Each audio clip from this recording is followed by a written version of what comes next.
Bueno, buenos dias and good morning. I hope that you are doing well today. It's currently 6:14 a.m. So for me, this is sleeping in. I usually get up earlier during the week, but it's the weekend. So voila. Thanks for being here. If you're new, I truly welcome you. Just go ahead and hit that subscribe button and have those post notifications turned on so you can be notified whenever I do post. Let me get some much needed caffeine right now because I literally just woke up. So come on, y'all know, right here. This is the major key though. If you drink coffee, seriously, try this. You won't regret it. I know what I'm about to say may be a little old-fashioned, okay? But I still believe in handwritten cards. Whether they be on this, stationery, I mean, just anything. For me, it can just show that extra oomph. You know what I mean? You just put that much more effort in something. Think about it. Let's say you've created something for someone. A beautiful story, a poem. Yeah, we can type it up, but sometimes when you handwrite it, it causes different emotions than if it were just like texted or something because it's hand done. So it's what I like to do. And when I graduated from high school, I got this pen from a family friend. I mean, it's nothing special, but it does have meaning to me sentimentally. So I only use this pen when I write handwritten correspondence. I just thought I'd share that with you. That's a little thing about me. I'm very old-fashioned. I don't know if that comes from the background being like literature and focusing on mainly on 19th century England and France, some America. I don't know. Now, if I were to have actually lived back then, that's a different story. But I guess the romanticization of it, literally romanticism. I mean, the architecture, the art, the literature, the ballet, all that stuff, it's beautiful. So I'm going to knock this out, get in the mail, then I've got to commence my day.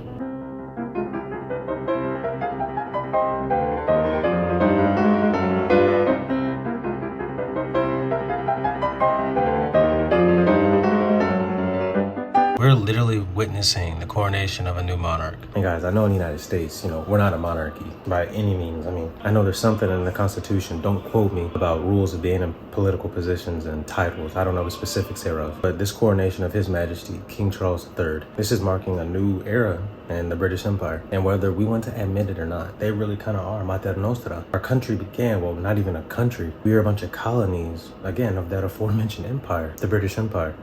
So it's almost like they birthed us. And think about it, we still have that relationship today. So I'll probably be watching this as I'm working out today. Blessed be God, our strength and our salvation, now and forever. Amen. And here it is, the crowning. God save the King!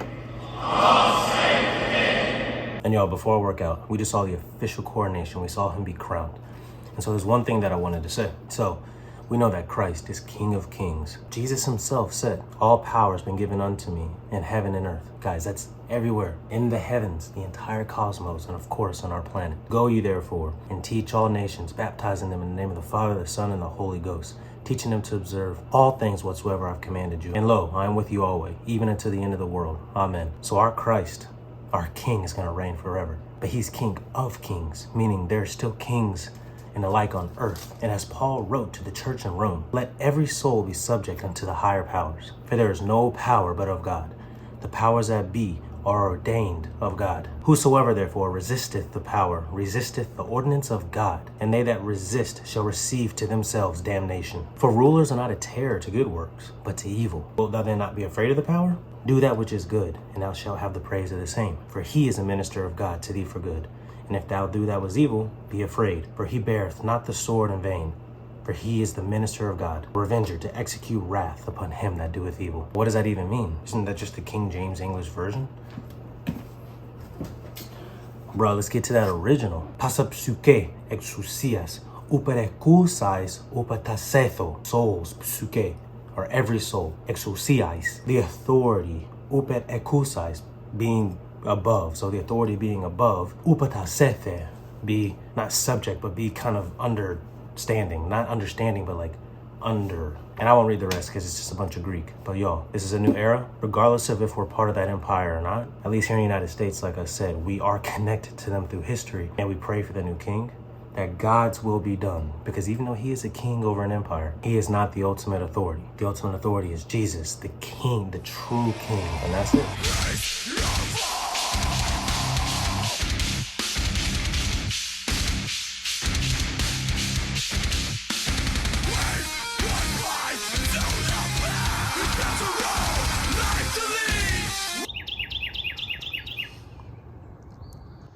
You see this? This is beauty. This right here is true artwork. And the thing is, we didn't even make this. Remember, everything has a creator. That creator is ultimately God, who made everything. But this right here, this is art. And we as human beings, I mean, we appreciate beautiful things, hence why the philosophical field of aesthetics even exists. I mean, the study of beauty and what even art is, the essence thereof has been debated for millennia, y'all. Plato believes that, remember, there's this metacosm wherein everything exists, the true form of everything. And so everything we see out here is just an imperfect imitation of whatever it is. So for example, beauty. We see beauty in many things. Me, I can see beautiful pulchritude in a woman. I can see it in nature. But again, those are real things. And they're imperfect copies of that form of beauty, wherever that is and whatever it is. And when artists create, whether through literature, prosaic or verse, music, painting, the visual arts, or even expressing it through dance, that is an even further step away from beauty. Hence why Plato didn't like it. Well, I say didn't like it liberally, but the point is, take time to meditate on beauty. Appreciate these things around us. Even the little things in life, from a cloud in the sky to the angle of a cup sitting on your desk. There's so much beauty to be seen. If you'll get rid of your bias and just truly seek physically the metacosmic form that is beauty, life will become much more enjoyable. I promise. That's a poetic soul. That's the psyche of the artist. Ah, vous savez déjà que j'avais besoin d'une baguette là. Grocery shop. AKA taking all my money. Got everything we need, so that's all that matters. I've been trying to eat a little more healthily. I've realized, look, I can't be doing this as much. You know what I mean? Vegetables I get plenty of. You know, salad, you know, raw vegetables, cooked vegetables, but I kind of stopped eating fruit. Fruit is beautiful. Really, just think about it. It's beautiful. It's the fleshy part of a flowering plant. And the plant in itself, the actual flower, especially when it's full bloom, it demands that we appreciate the beauty contained in it. And in that beautiful flower, it has a fruit. And that fruit is pure, natural sugar, so just sweet to the taste. And going on to this whole concept of beauty that I've been focusing on today, to me, that's a beautiful form. Edible and so nutritious and beneficial to the body. I know y'all like, Calvin, what are you talking about? But look, it's just, I'm actively trying to see the beauty in things, okay? Like in that coronation this morning. I mean, it's just beautiful.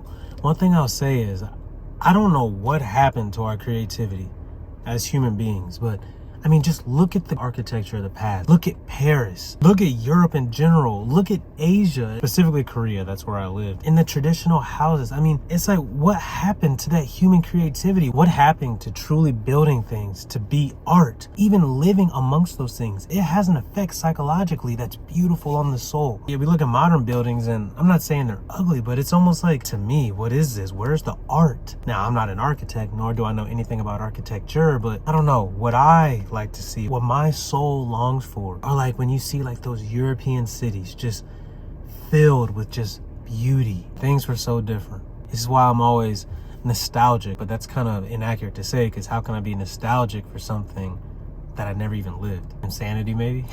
Donc, comme je vous ai dit, il faut que j'ai le baguette. C'est pour le petit déjeuner, pour les snacks aussi. Et des bananes, bon, des fruits aussi. Mon préféré, l'ananas là, bruh. Ça me plaît beaucoup. Et dernièrement, ça n'est pas des fruits, mais juste des choses pour faire la chose. Mais oui, il faut changer. J'ai subi d'être plus healthy et je vais le faire. Comme je vous ai dit dans le dernier vlog, get that goal and go after it, alright? Oh, ça, c'est trop bon. Trop bon.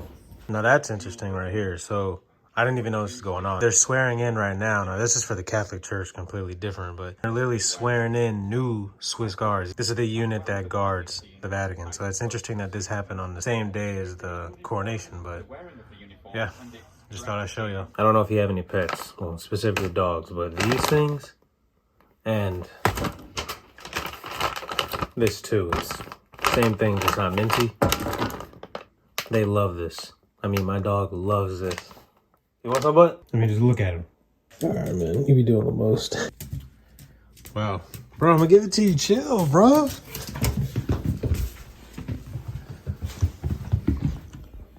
All right, sit.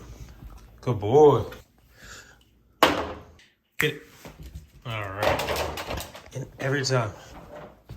Every time. So now my mind is just lost. You see, when one literally takes the time to truly see not just the positivity in life, not just what he or she wants to see, but try to see beauty, whatever that is, in every situation. I mean, it literally changes your whole perspective. Again, it's literally the soul of the poet. I'll admit I was napping, but I woke up and I wanted to read. I was gonna read a novel, but I decided, you know what? I'd rather read some poetry. And y'all, so I truly think y'all deserve to see this. If you would like to experience something beautiful, so there, you can pause, read it, and there's a second page, and there's that. Look, I literally have no words.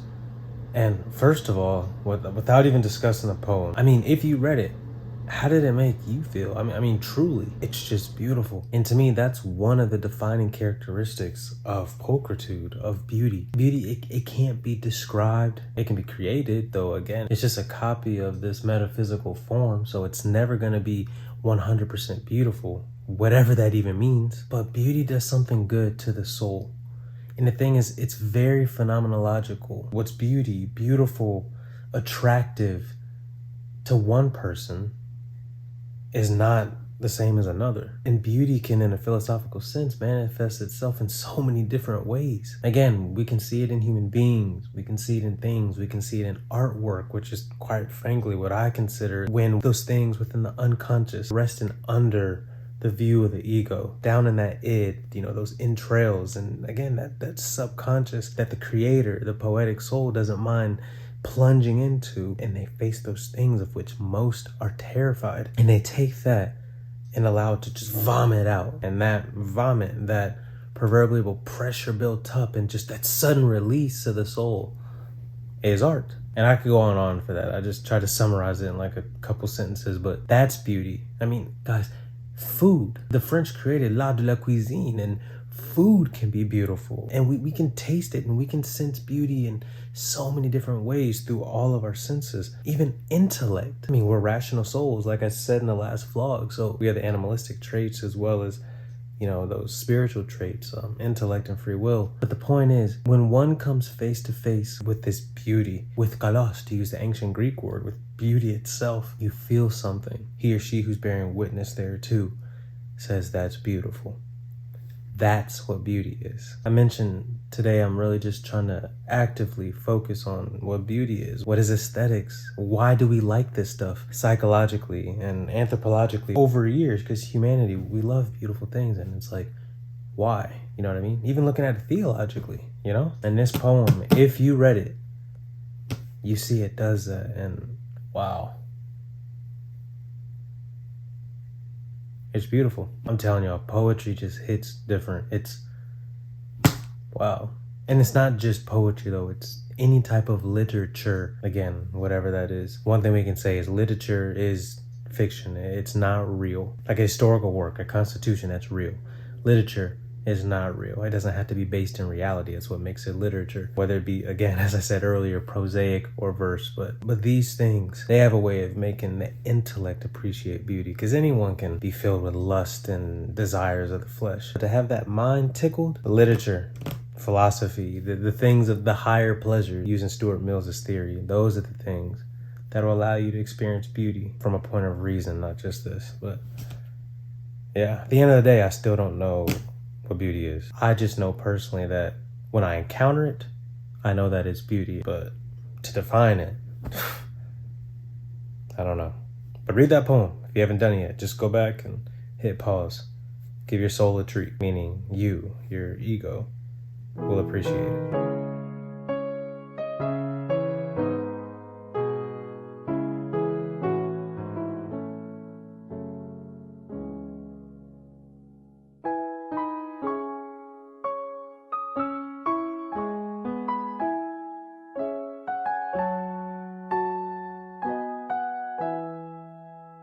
And so there's a preface to the poem written by Mr. Poe himself. And he describes something that I think sums up kind of what I was saying, but more precisely what I was saying in a couple vlogs ago. When I said that the process of creation commences not just with the will, because even right now, guys, like, look, there's a lot about me y'all just don't know. Like, I write a lot. Short stories. I just got into poetry. There's another genre that I just kind of started. I mean, I write a lot. I enjoy it. I found this love back at university, but I can't just right now say, all right, cool, I'm gonna sit down and write. Like, this isn't an academic paper. If something is truly art, it's coming from, again, some tension. And remember, tension is not always negative. And so when there's this tension, again, it gets released. But one can't just, for me, if it's true art, just go. And it seems like Mr. Poe is in accordance with that view as well. Basically, because I'm not gonna read the whole thing, I know y'all don't care that much, but in this preface, he's saying things were edited and not everything is exactly how he wanted it to be. And a little halfway down, it reads thus: events not to be controlled have prevented me from making, at any time, any serious effort in what, under happier circumstances, would have been the field of my choice. With me, poetry has not been a purpose, but a passion. And the passion should be held in reverence. They cannot at will be excited with an eye to the paltry compensations or the more paltry commendations of mankind. So I get it's slightly different context. And again, we want to read everything in context because this part right here must be exegeted because it's not a poem. He's literally writing a preface, which is nonfiction. But anyway, yeah, I just thought that was kind of cool how he even thinks similarly. Man, Mr. Poe. Got a lot of love for him. Bruh, come on. I mean, just come on. Just, bruh. Well, I guess we've just got to come to the conclusion that no one truly knows what beauty is. And the beauty, the sensual, meaning literally from the senses, sight, feeling, intellect, all the senses, the sensory pleasure that we derive from seeing things, which cause us to literally say something is beautiful or filled with beauty, literally. That pleasure comes from the study of what that is. Maybe that's what beauty is. I mean, philosophers have debated this forever. There's many people that are literally experts in this field, but for me, like I said, today I just wanted to focus on this. And especially after seeing the coronation of His Majesty, King Charles III this morning, it just got me thinking, there's just so much beauty in the world.